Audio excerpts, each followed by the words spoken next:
Plantation. That's the name of the community? Yes. Springwater Plantation. Wow.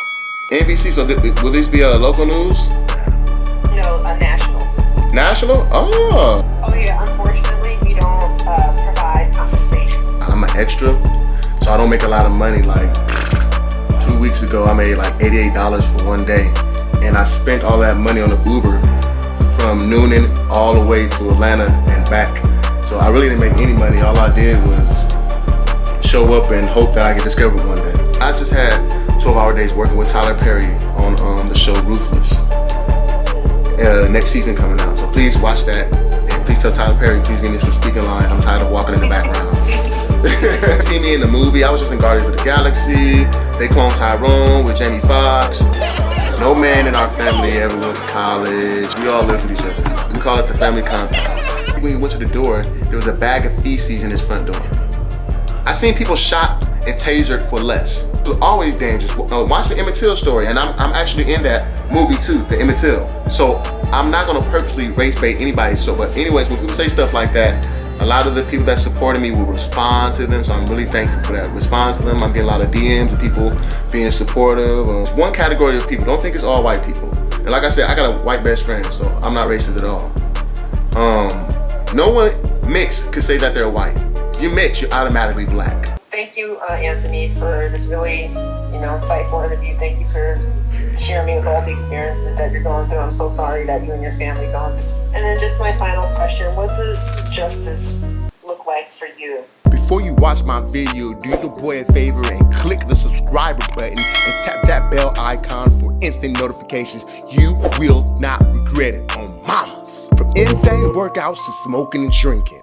My name is BAY2GA, B-A-Y, the number 2-G-A, because I am from the and now I live in Georgia. Catchy, right? I am breaking from a background actor to become an A-list celebrity. You will have one-on-one access to my life and see that it is fantastic. You can get the biggest Chanel back in the store. Taught history for 7 years, nominated for Teacher of the Year, 2-time regional championship track coach, 1 undefeated JV football team. I was the head coach of both. And is there anyone that you can complain to or have complained to in your community, like maybe I don't know if it's like a property manager or HOA? That's the guy that I was talking to the next day, the president of the HOA, the Homeowners Association. And it's unfortunate because let's just be real, I don't like being fake. He's on their side, so the person I'm supposed to complain to is supposed to have my back. I never got an apology. As a matter of fact, he called my dad and was like, I said no more viral videos, this and that, and then hung up on my dad's face like he was a little boy or something. Call me before 12 or something else happened. What? How you talk to you the president of the Homeowners Association? How can you talk to one of your residents like that? Speaking up for the little people right now. I'm speaking up for people that can't say anything. I'm speaking up for the people that's been in this neighborhood all these years and was scared to say something because of the president of the HOA or repercussions or whatever. Because guarantee you, a lot of the black residents now are telling me all their stories of them being bothered and their kids being bothered by the other residents. I thought you said it wasn't an issue. I thought you said it never happened before. But now it's paramount. I caught you saying that on video. You said it's paramount. But on paper, in a mass email to everyone, you want to say, oh, this has never happened before. This is a rare incident. Get out of here. It's an amendment. Freedom of speech, freedom of press. This camera gonna be on. I loved him the most. And because he loved him the most, he tested him the most. And that's exactly how I felt. Claretta, Bellamy with NBC BLK. Oh, okay, NBC News, okay. Yes, the national news site, yes. Yes, ma'am. So can you tell me your full name and can you spell it for me? My full name is Anthony Gibson, A-N-T-H-O-N-Y. And my last name is Gibson, G-I-B-S-O-N. Can I have your age and where you currently reside? Oh man, now none of the young girls gonna like me anymore once I tell you my age. I'm 38 years old and I live in Noonan, Georgia. What's the name of the town? Sorry. Noonan. Like new? Noonan. Yeah. Noonan. brilliant. Okay. And can you tell me a little bit about yourself and your hobbies? Well, I learned how to fish when I was 8 years old. My uncle taught me. I'm from California, the Bay Area, and I'm from the hood of the Bay Area. Born in Oakland, raised in Vallejo. Anybody out there, they already know how things go down. So my uncle would take me away to go fishing, which was extremely peaceful and nostalgic, obviously, because he passed away while he was fishing. So he left this earth on a good note, doing the thing he loved. So it's kind of odd when people used to see me fishing everything back home in the hood, because no one did that, especially a black man. But it's something that I hold close to, because at one point when I did move to Georgia, ended up living in Phoenix City. Sorry to be long-winded. Tell me to be quiet when you want to. But Oh no, this is all the information you're providing is great. Okay. I know I talk a lot, so I apologize. I used to be a teacher too, so I talk. Yeah, a history teacher. What? Oh yeah, I was gonna ask you what subject, history? Yes, ma'am. Yeah, I taught history for 7 years. Nominated for Teacher of the Year, 2-time regional championship track coach, 1 undefeated JV football team. I was the head coach of both. Oh, awesome. What grades did you teach history to? Everybody, because if you flunked that class, then you had to come back. So I literally taught from 9th to 12th. Oh, great. Yes, ma'am. And God ended up steering my way from that. I started acting. But I'm not a successful actor or anything like that. I'm in a lot of movies, but I'm just in the background. I'm an extra, so I don't make a lot of money. Like 2 weeks ago, I made like $88 for one day, and I spent all that money on an Uber from Noonan all the way to Atlanta and back. So I really didn't make any money. All I did was show up and hope that I get discovered one day. When did you get into acting? When COVID started. One day, I was out there on the track coaching my team, and then I was feeling really high and mighty by myself. I felt real good. Like I said, being from the hood and not really expecting to live over 20 years old, to be absolutely honest. Anybody from my hood would absolutely understand. That's why I moved out here to my friends. Shout out to Lil Ant, R.I.P., and Timothy Dorsey. They both died within a month and a half of each other, which is something we're used to out there, but these guys I knew since elementary, so it's different than just meeting somebody in high school and then they're dying. And so it hit home, and I still literally lived in the childhood neighborhood around where they got shot at, and so I was like, you know what, I need to move. So I moved to Georgia. When I moved to Georgia, I ended up living in Phoenix City, and it was the probably the worst weekend I ever had in my life. My car stopped working. I got fired from my job. My church friends and even my family stopped talking to me. I got in a fight and my wallet was stolen. All that within one weekend. Yes, I know, right? Got it good. So that's when I really had to rely on fishing, because I didn't have any government assistance. I didn't have food stamps. I didn't have anything because I just moved out here and I didn't even know where the buildings were, any of that. So I literally lived by a river called the Chattahoochee. And I ended up going to fish there every single day. And now this is the grind. So some people see fishing like it's a sport. Nah, it was my means to eating every day.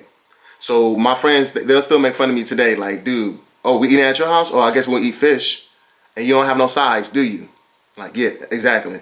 So I ate fish all the time, probably like for 2 months straight, man. And everybody's like, oh, the water's polluted. You're going to get sick and this, that. Man, I don't have a choice. I mean, what do you want me to do about it? So that's where I really learned how to fish. Like, I could fish night, cold, any season, winter, summer, spring, fall, raining. I know what spots to go to. I know where the fish are, where they're not, how deep, how shallow, everything. I know everything about fishing. So a dream for me, to be honest, would be to have a fishing channel one day, like a fishing channel on TV. And it's just to prove to people that I literally could fish anywhere. It doesn't matter. Anywhere in the world. And I will come out that water with a fish. So all of that. Oh, I'm sorry. Oh, it's okay. I was saying all of that happened. So that made my mind very strong when it comes to things. So that's why when I said, when I was teaching and COVID hit, I was feeling really high and mighty by myself. I have a nice little income. a little bit under $3,000 a month. I never seen money like that ever. Well, legal money like that ever in my life. And so I'm like, man, this is real good, man. And then I'm like, God, is this all that you have for me? Like, is this the pinnacle? I wasn't mad. I was just happy.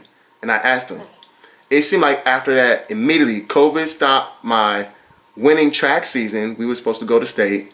So we couldn't do that. COVID stopped. I started having issues with some of the staff. Started having issues in all type of areas in my life. And usually that's a sign of God trying to steer you the wrong way. If you look at the story of Job, man, it's funny because like Job it seemed like he was being punished, right? Like everybody's like, oh man, what happened to you? Forsake God, man, your family died. You must have did something wrong. You must have did something wrong. But it really was God loved him the most. And because he loved him the most, he tested him the most. And that's exactly how I felt. I'm like, I'm doing good, man. I'm fasting. I'm praying. Is God punishing me for something? Absolutely not. God loves me. And so he's putting me through the ringer. So anyways, I steered towards acting. It just fell on my lap. And at first it was lucrative. I was like, man, I could stop teaching. I don't have to teach anymore, man. I'm making more money acting. And then right when I made that decision, I started making a lot of money. Like I said, 2 weeks ago it was $88. And plus we got the acting strike and things of that nature. The writer's strike. So I'm not making anything right now, to be absolutely honest. That's why I have a GoFundMe. But man, if Tyler Perry or somebody ever see your article, please hire me.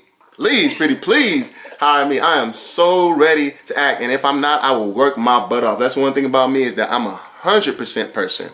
I will be the hardest worker ever. Like when I first got to that track team, they suck. Everybody knew they sucked. They had no trophies. I broke like 10 records the first half a year I was there. And then we ended up being the best in the city and the best in the region, which was unheard of. Football team, same thing. And so anything I do in my life, I put 100% in. So now I'm doing that with this acting. And fishing, it's a love. So when the incident happened, it happened multiple times before that. That's the only reason my camera was on. If you look at any of my old videos, all my videos are of me fishing.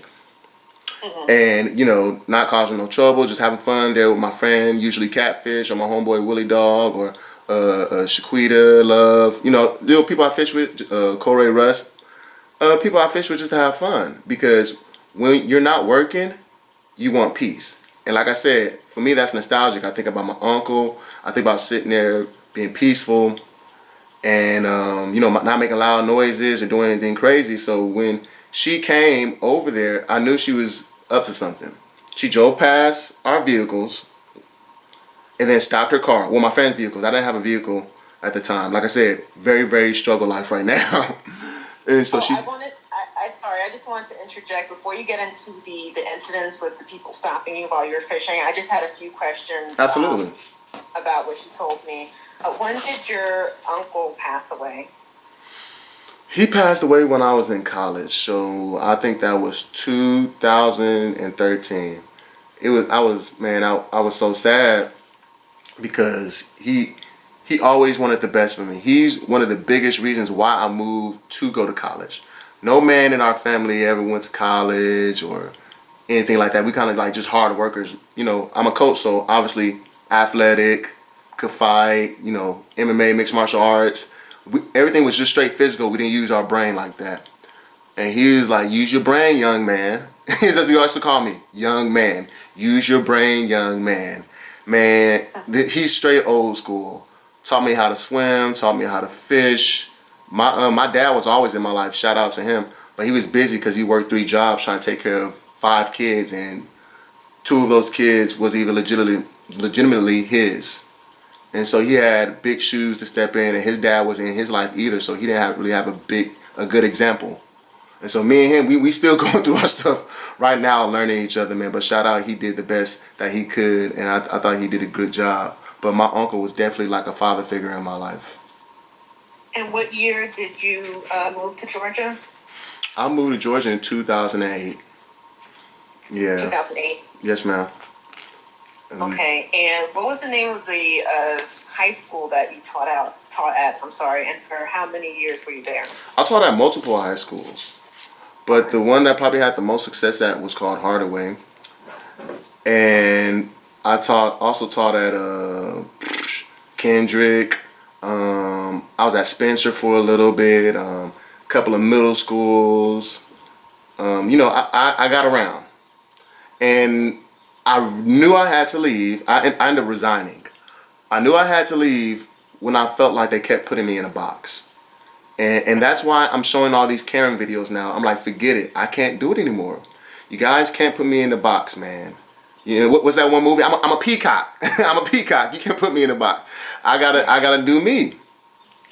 So because they used to say things like, hey man, don't teach like that. Teach by the curriculum or something like that. I'm like, look, my students have been proven to get higher grades, higher elevated grades than all the other history classes at our school. But you still want me to teach the curriculum. And they would literally give me the answer of, well, I'm just doing my job. And I never want to say that to anybody. I hate that answer. I'm just doing my job. That sounds like you don't have a will of your own. So if someone's just doing their job, I immediately don't want to listen to them. I want to do what's right. My students are learning more than the other students, and I'm not teaching them by the curriculum. I'm a good teacher. I can tell stories good. I'm teaching about life. I understand history to a T. I love history. And they're learning from it. I still have students, even some students hit me up today, and they still, hey, Mr. Gibson, hey, coach, appreciate you. A student put on Facebook the other day, shout out to Marlon Morales. He said, man, most influential teachers in my life, and he put me up there. Mr. Gibson. Why? Because his class was always fun and it was engaging. It's just like you watching a movie, right? You watch a movie for 2 hours. At the end of the movie, you know everything that happened. Did you take notes? Did you write an outline? Did you do any of that? Absolutely not. You remember everything because you were engaged and it was fun. So that's how I taught my classroom. They didn't really have to take notes. They could just listen to me. And if they wanted to take notes, they could, because I want to teach them lessons of life. I don't want to teach them something and they remember it the next day for the test. I don't care about that. Who cares if you can remember when Martin Luther King died, what date he actually died? How's that going to help you in the future? I want you to understand the concept of why he died and how that impacted the world. And other teachers and my superiors didn't like that. So I said, I'm out of here. You can't put me in a box. I don't like it. Understood. Wow. And can you tell me about the current community that you're living in? What's the demographic of the community that you're in? Well, when we first moved here 2 years ago, the demographic was mostly white. But like I've been telling people for years, and I was really going to write this one on one of my papers to graduate, 20-page paper when I was in college. I went to Columbus State. Shout out to Columbus State, CSU. We are all going to be peanut butter in around 30 years. Meaning that there's going to be no race, because white and black are intermingling with each other, black and Mexican intermingling with each other. Like, they really should take that off of applications and paperwork now. Are you white? Are you black? On some applications, it still say colored, and that is a big divide. I can't stand that. Why would it say colored? That's basically saying if you're not white, then you're everything else. This lady and got her fired. So the first thing I seen was someone sent me a screenshot of the message, and it was basically someone saying, is this the type of person you let represent you in your company? Like, nothing crazy or major, like, she did this. No, is this the type of person you let represent you? And they showed my video. And they immediately responded. She was released or whatever earlier this morning. We do not let those type of people represent us. This is that, blah, blah, blah. Because she was like a therapist or something like that. Which is crazy, because she ever gave me therapy, I would definitely go back and be like, give me my money. How you give me therapy and you out here acting crazy yourself? It's crazy because the people that always try to give people advice are the craziest people. And I don't know her personally or anything like that. Like I said, if I had it my way, I would have a sit down talk with her. I mean, I'll have somebody frisk her first, because like I said, people crazy. Who knows? She might be packing or something like that. You know what I'm saying? And she lost her job. Do you know the woman's name? Yeah, her name is Tanya Petty. I mean, it's all over. Everybody know her name. I mean, that's why it's crazy, because the guy that made it, the video, famous, he tweeted the video. I forgot his name. But he tweeted the video and he was commentating on it. And he was talking. It's real funny. You gotta see it. And he's talking about how she's coming over there and being nosy and feeling privileged and all this stuff. And then he said, "Well, I know you guys think I'm petty, but I'm not. She is. As a matter of fact, she's Tanya Petty." And her name pops up and says she used to work at Glass Therapy or whatever and all this stuff. And while I'm looking at it, my eyes are wide open like, oh my gosh, how did they find all this information on this lady? And it just made the video go viral because her literal last name is Petty and she was being petty. Wow. You never know what's going to happen these days, man. So after that, I just kept recording because I want evidence, because I know how people are, oh, you lying or you putting thick on it or no. Well, guess what? I don't want anybody calling me a liar. I'm one of the most honest people you would ever meet.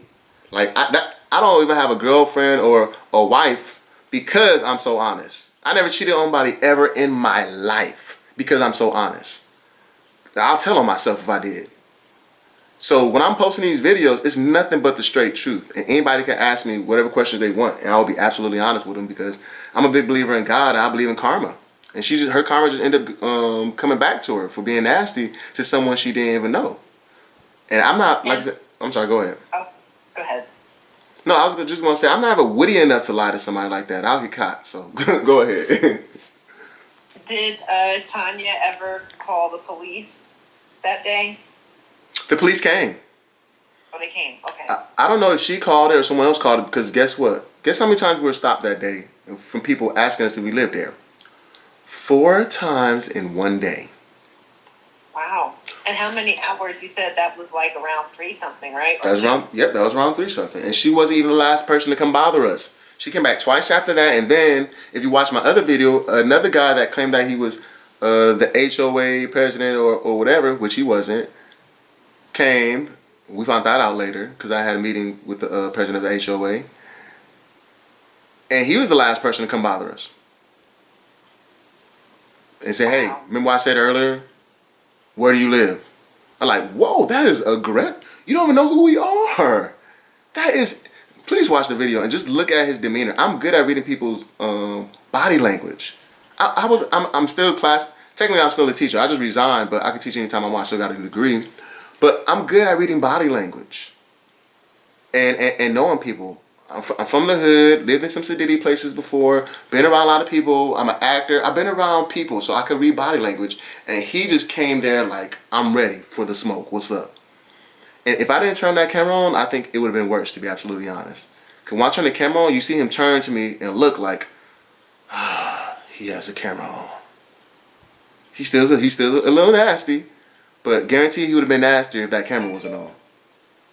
Do you ever feel like your safety is threatened from these encounters that you're dealing with? Absolutely. And it's unfortunate. One thing about me, I'm not scared of anybody. If my time to go, it's my time to go. I always live by that motto. But, you know, it's more than me now. It's my family. My family's here with me. I don't want them to be in danger. They don't think like me. Like, hey, my time goes, my time goes. No, I'm very outside the box type of thinker, type of person. Like, hey, if I leave tomorrow, man, I lived a very great life. But these people out here, they known each other in this community for an extended amount of time.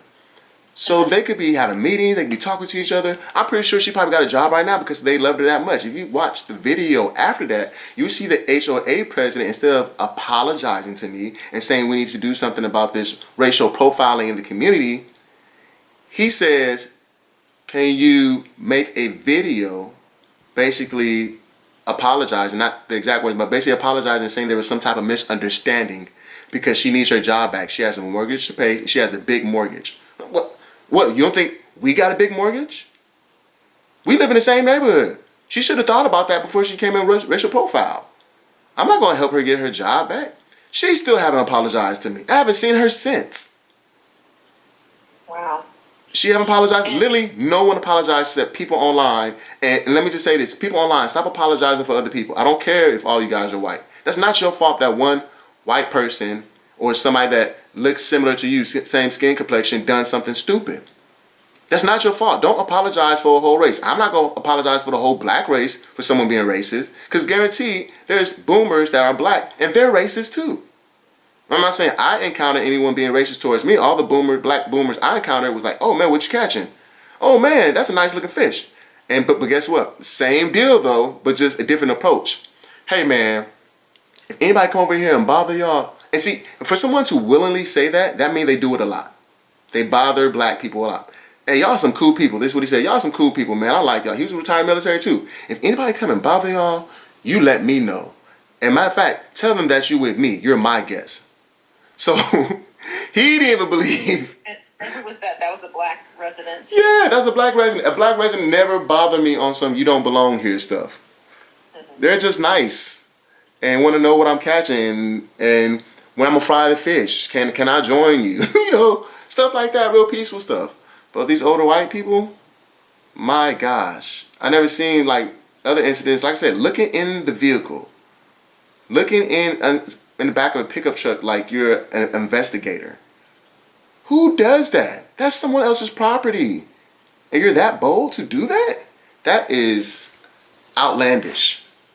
It's amazing that someone have the gall to do that. I don't have the gall to do that to anyone, black, white, young, or old. I'm never going to be that close to someone's stuff because stand your ground law. You ain't about to accidentally, think I'm trying to bother you and taser me or shoot me or anything like that. And that's why when we see the videos with the officer, I'm smiling, being nice and stuff like that because I'm just trying to de-escalate the situation. I don't want to get tased. I don't want to get beat with a club. And that's what these people don't understand. Like, oh, they called the police. Dude, that is so dangerous nowadays. Well, I'm sorry, not nowadays. Any days. We just have cameras now. This was always dangerous. Watch the Emmett Till story. And I'm actually in that movie too, the Emmett Till. It doesn't matter. You call the police on a black man, there's already some suspicion. I'm not saying this is what I seen. What I heard. This is what I seen. This is what I know. Being pulled over and stuff when I was younger and the police had me on the ground and my hands behind my back. And then later on, after interrogating me and my friends, oh, you guys didn't do anything. We were just playing. Ha ha ha. That ain't funny. I have bad encounters with police sometimes. So anytime the police are around me, I try to smile and laugh. And the two women that you were with, when that encounter with the woman happened, they were black? Yes, ma'am. They are black. Okay. And you mentioned your family. So do you live with your family in the community you're in? Yes, we all live with each other. We call it the family compound. Okay. It's about 7 rooms. Okay. And how often, if you had to make an estimate, that people approach you while you're fishing? Since you've moved. Literally every time I brought someone fishing, every single time. Literally. Every single time I went fishing, someone bothered me. That's the only reason why I turned the camera on. The only reason I said, this is unbelievable. I need some evidence. I need to prove to people that this is wrong and that this is actually happening. I know if it's happening to me, it's definitely happening to other black people because, I got a big beard, a decent size. I can look a little intimidating, maybe. And, why am I going to approach him? So for anyone else that, don't have a big beard or, a little smaller or something like that, they probably walking up with all type of gall. And I know this because I talked to my neighbors and they told me about it. My black neighbors are happy that this is happening right now. Dude, they've been telling me all type of crazy stories. Just one guy told me about how he asked the white lady to stop letting her dog use the bathroom in his yard. She gave him all this caring and yelling and stuff, right? Next day when he went to the door, there was a bag of feces in his front door. Oh my God. And he's a grown man. And this happened. Retired military, you're supposed to respect him.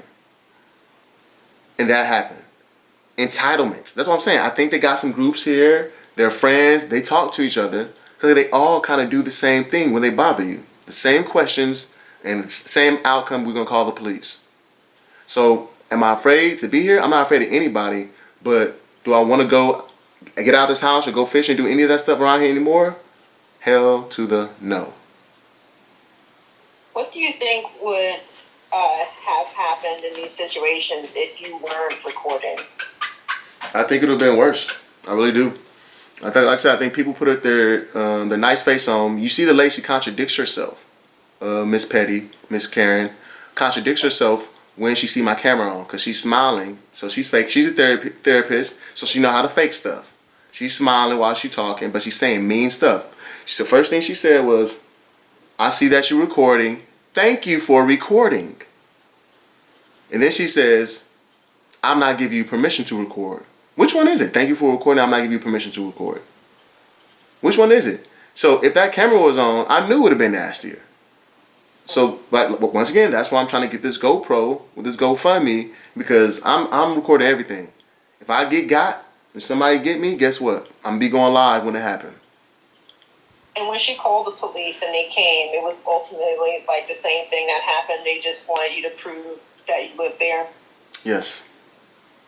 If you watch the video, he's like, "Hey man, how's it going?" I said, and I tell him, I give him the whole thing, spill. These people think I don't live here, but I do live here. I have a whole channel dedicated to this. I showed the cop the video and all these things, and he still says, "Can I see your ID?" And you see me exhale like, "Oh my gosh, like what? Like, geez, whatever. Let me just show him my ID." So, there you go. Does all these interactions that you're having with these white residents who I believe, is clearly racist, does this make you want to move? We bought this home, and this is like our dream home. If I had the funds and enough money, or maybe an attorney that could help us out, I would definitely move. I don't feel comfortable here in it. But, this house was expensive. It's 7 bedrooms. It's expensive. Upstairs, downstairs. Big old yard. So, trying to stick to it. But if some money come our way, I would definitely try to move.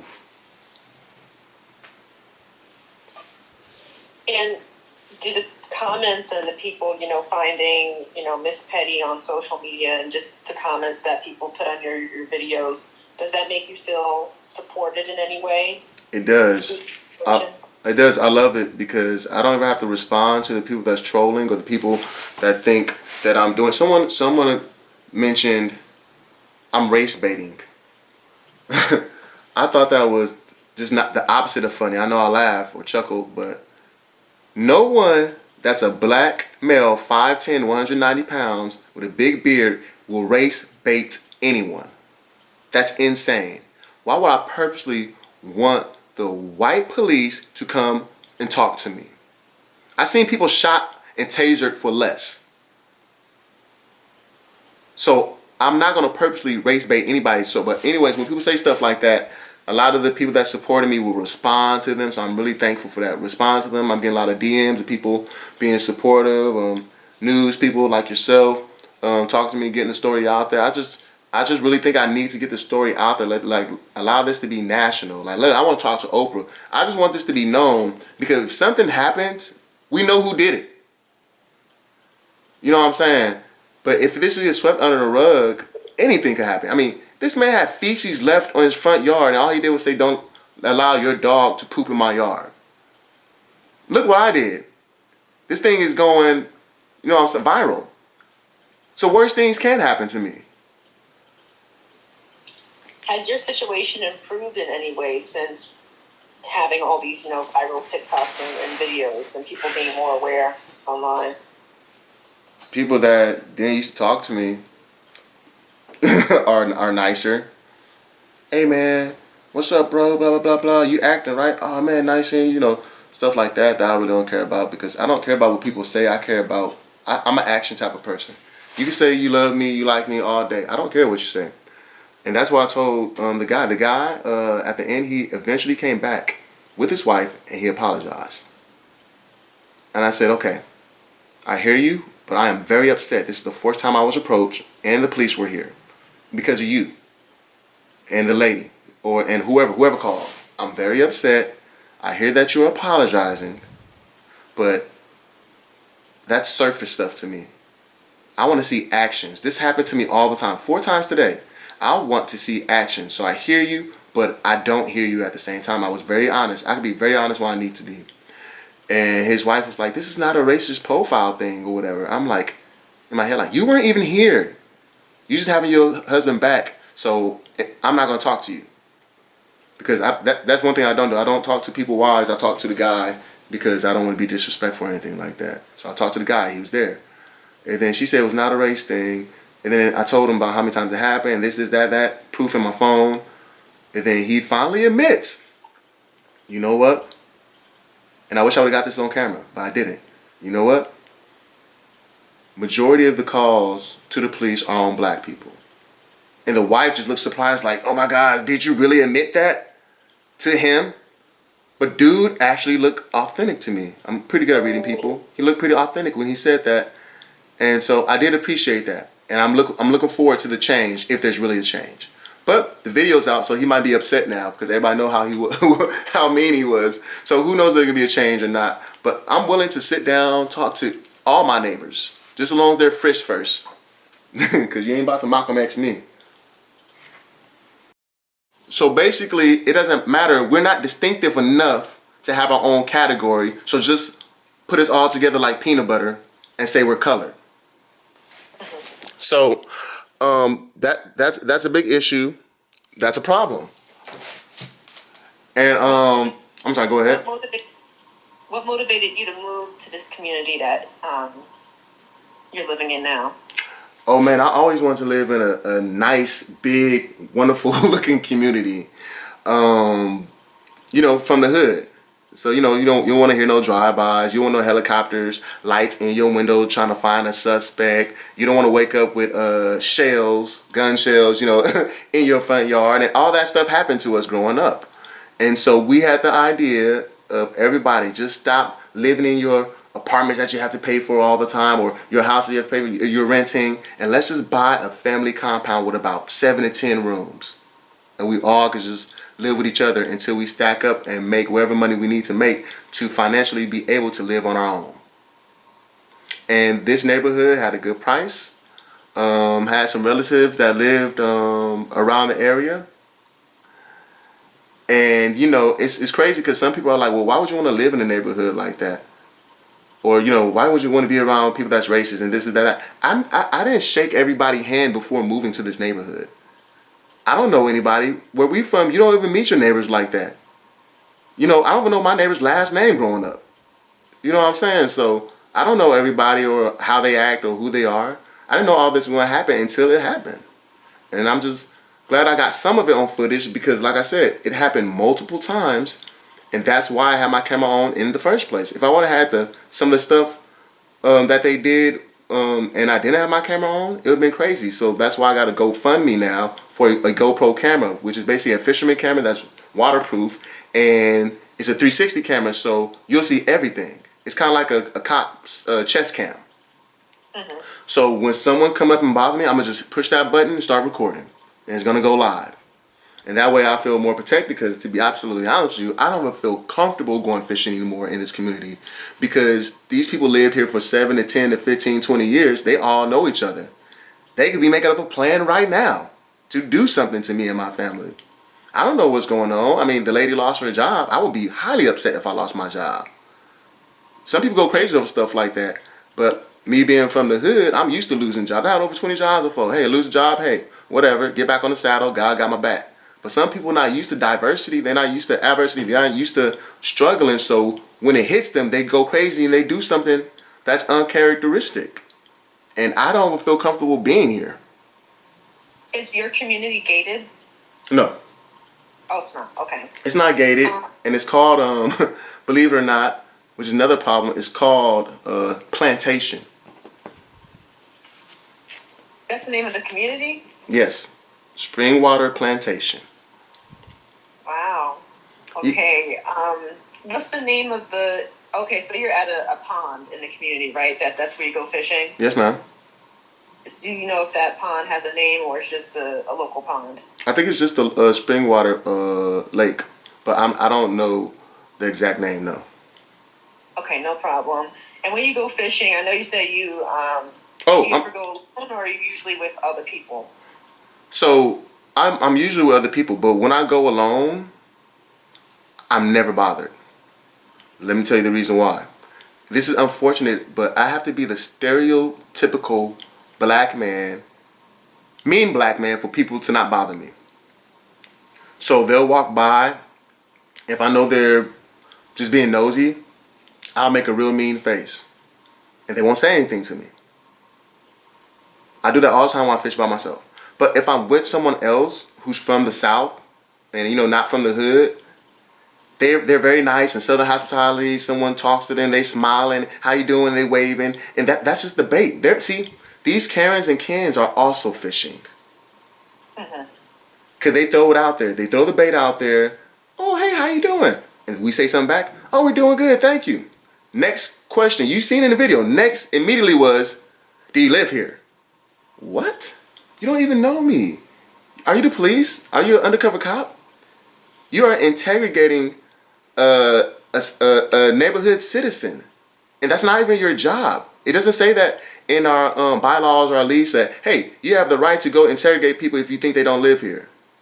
No, that's actually dangerous. If this was California, that would never fly. And I want to ask you about your first encounter. So when did that happen, when you first was approached by somebody asking you, oh, well, who was white? You know, do you live here?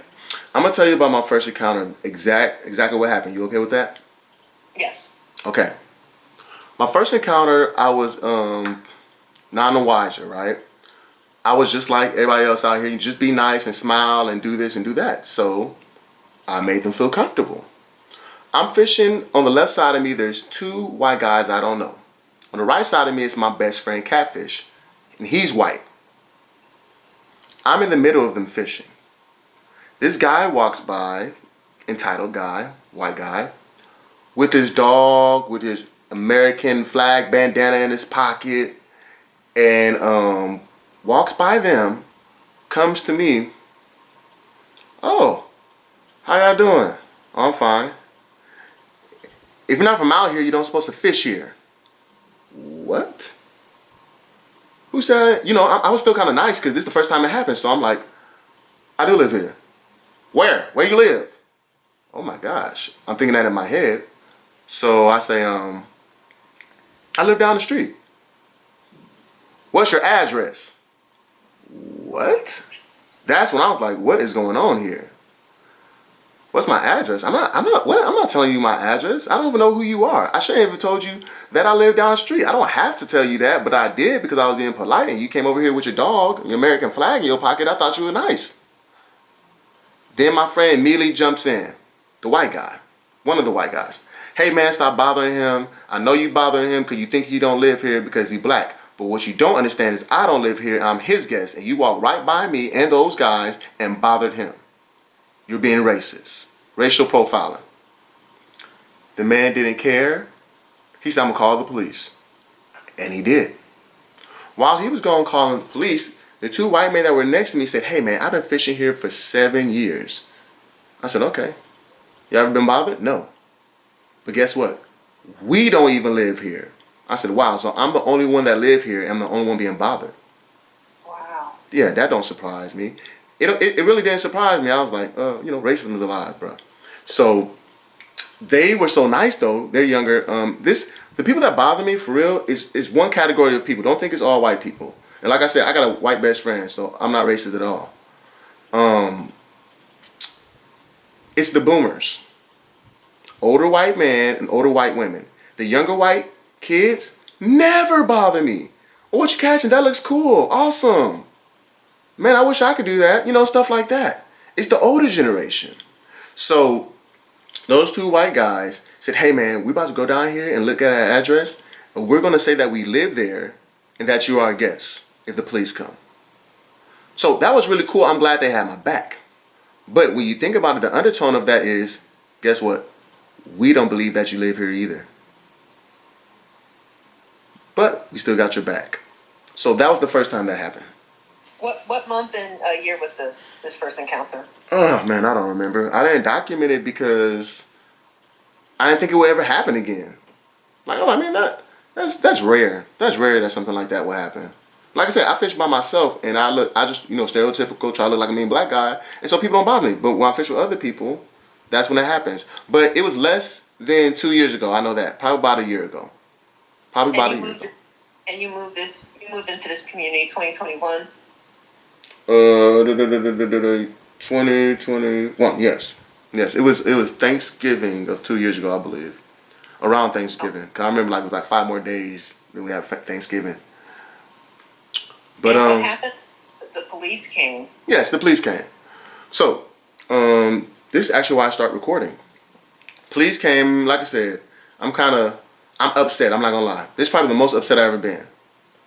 The police came in this incident, not in life, just in this incident. Police came and I'm upset. I'm telling the police, why are you bothering me? Why are you not bothering him? Why you didn't ask him for his ID? Because the police come, where's your ID? What's your name? Where you live? What's your address?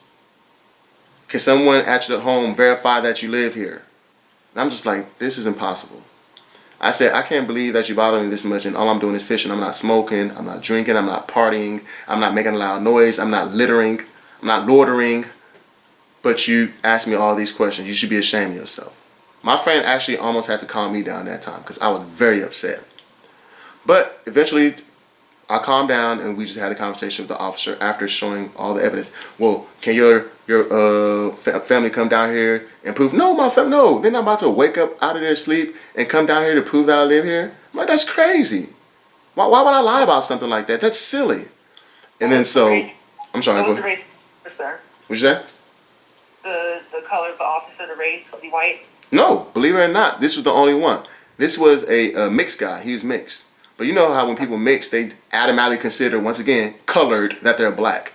Like Tiger Woods, you know what I'm saying? He's black and what? Asian, but everybody say he's black. I think that's kind of unfair. It's almost like you tainting the white race if you say that you're white. No one mixed could say that they're white. If you mix, you're automatically black. And that's that's really unfair. But anyways, he was mixed, and he told me to do this. He said, hey, I said, how can I stop being bothered? He said, next time this happens, document it, record it. I said, bet. I said, I'm gonna turn my phone on every time after this from now on. And that's what I started doing.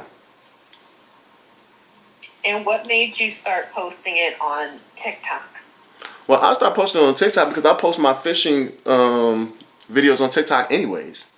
And that was middle of me fishing. So it was literally like no type of trying to get clout or get recognition. Nothing like that. I just want to know. That's why the title is that Black Man Fishing Problems. I literally wanted people to see what people like me have to go through when they live in a nice neighborhood and people don't think that they live there. Which is insane because when that lady pulled up in her vehicle, the only thing she knew about me, because she didn't talk to me, the only thing she knew is that I was black. That's the only thing she knew. Like, why else would she pull over? She drove by the cars, she backed her car up, got out her vehicle, approximately walked 100 to 200 yards to have that unwanted conversation. And I want to talk to you about the Karen who's been approaching you. Can you tell me when that incident first occurred with her, the woman that I saw on your TikTok? That was like a week or 2 weeks ago. That was very recent. Like 2 weeks ago, I'm there fishing with my two friends, my acting buddies. Shout out to Shaquita and Love. They're awesome actresses, and hopefully, they make it one day and we make it. When we're not acting, because sometimes you get 12 to 14-hour days, and it's insane. And I just had 12-hour days working with Tyler Perry on the show Ruthless. Next season coming out, so please watch that. And please tell Tyler Perry, please give me some speaking lines. I'm tired of walking in the background. And so we're there fishing because I don't know if they want me to say this or not, but none of us are doing too well when it comes to finances. And so we're literally fishing to eat. Like I catch the fish, I clean the fish, and I cook the fish the same day, so we can have something to eat. So we're there being peaceful, just having a good time. This lady drives by, backs her car up, looks at the vehicles, and while she's doing all that, I said, she's about to come over here and start some mess. I told them, I said, you guys don't talk to her, please. If you talk to her, she's going to whatever. But they're like, no, we're going to be nice because we're from the South. And I'm like, okay, all right, watch this. I turn my camera on. That's literally what happened. Okay, I knew it was going to happen. Hey, how you doing? Do you guys live here? Well, I see that you're filming. I'm thank you for filming, but I'm not giving you permission to film. I'm like, you're not giving me permission to film. You came in my space. You came. Well, I'm breathing over here. We're not at your house. We're not in your car. We're not on your private property. You came over here to me, and you telling me to not film you bothering me? You are a very privileged lady. So she comes over there on her day off. Instead of just being at home, eating caviar, or feeding her dog, or petting her cat, or whatever she doing her days off, or whatever anybody doing their day off, she came over there and bothered us. So while she was leaving, she said, well, I'm going to take down your license plate. I'm going to send it to the proper authorities. And then she walks away. Now, what's not documented, which is why I want the GoFundMe for the GoPro camera, is her coming back twice. Like a gangster, by the way. She drove back slow, almost like a drive-by. And when we look back and seen her, sped off. Like, you know, like, who are you? Like, what? Are you a thug? What are you doing? You're not no thug. I'm from the hood. I used to be a thug. What are you doing? Whatever. I was ignoring it. But my two lady friends are retired military. And so they noticed everything, man. She came back, they knew everything. Oh, white, Lexus, year, blah, blah, blah, number 300. Like, I'm like, oh my gosh, you guys. They're like, dude, you gotta watch yourself. I'm like, okay. So I'm just letting them watch it. I'm chilling. I'm trying to, like I said, it's nostalgic for me. So I'm over there trying to have peace. She parks her car again. And if you look in the video, her car is not parked on anywhere where it's supposed to be. It's almost in the middle of the road. So she's stopping people in traffic to come bother us. And she does it again. And this time she comes out with her camera and video records inside the car like a crazy person. And then the license plate. This time my fans get up and I'm scared. I'm like, oh, please don't beat up this lady. Please don't beat up this lady. Because they're mad. Because she's super close to their car. And then so they're walking over there now. And then finally she walks off and gets in her car. Now I know a lot of people are like, man, you got that lady fired. But I didn't do anything. All I did was record the incident. Now, if I really wanted to get her fired, I would have posted the video of her license plate. Because I definitely had that on my phone. You know what I'm saying? And then people would have found out where she was at and all that stuff. But I didn't do any of that because I'm not petty. She's petty. How did she get fired, and how did you find out her identity, like her name and everything? People told me. So the next day, like, this happened around 3:30 p.m., right? Mm-hmm. So 3:30, 4 a.m., my phone is blowing up. I'm like, what is going on? Like, you know, like I said, I'm just, you know, trying to make it. I see something from my friend. They're like, oh, you famous. And I'm like, what? You know, I'm thinking they see me in the movie. I was just in Guardians of the Galaxy. They cloned Tyrone with Jamie Foxx. And a couple other stuff I've been in. Some stuff with Tyler Perry. I'm like, oh, they must have seen me in a movie with her, blah, blah. But then two more people did the same thing. It was like, are you famous? And I'm like, what are you talking about? So finally, I stopped going to sleep and look at my phone. And then I see that I got millions of views on that video. And is there anyone that you can complain to or have complained to in your community? Like maybe I don't know if there's like a property manager or somebody that oversees the community that you can report these incidents to, or even the police? I report them to the HOA. That's the guy that I was talking to the next day. The president of the HOA, the Homeowners Association. And it's unfortunate because, let's just be real. I don't like being fake. He's on their side. So the person I'm supposed to complain to is supposed to have my back. I never got an apology. As a matter of fact, he called my dad and was like, I said no more viral videos, da-da this and da-da-da. And then hung up on my dad's face like he was a little boy or something. Call me before 12 or something else happened. What? How you talk to, you the president of the Homeowners Association. How can you talk to one of your residents like that? So when you say, do I feel comfortable? Absolutely not. I don't know who has my back. And the president of the HO, the organization, right? He was the one who said that he wanted you to just say like this was a misunderstanding. Yep. Mm-hmm. And how does that make you feel? Kind of like that it's like your issues are not being acknowledged. That's exactly what it feels like. My issues are not being acknowledged. And I'm a strong-minded person. I can be pretty strong. Like I said, if I go tomorrow, whatever. But my issue, the reason why I'm harping on this is because I have a little nephew who's the same age that I was when I was fishing with my uncle. They're literally the same exact age. The age difference. And I want to go fish with him. I want him to go out there and go fishing and feel comfortable. But he's small, he's young, he's like 10.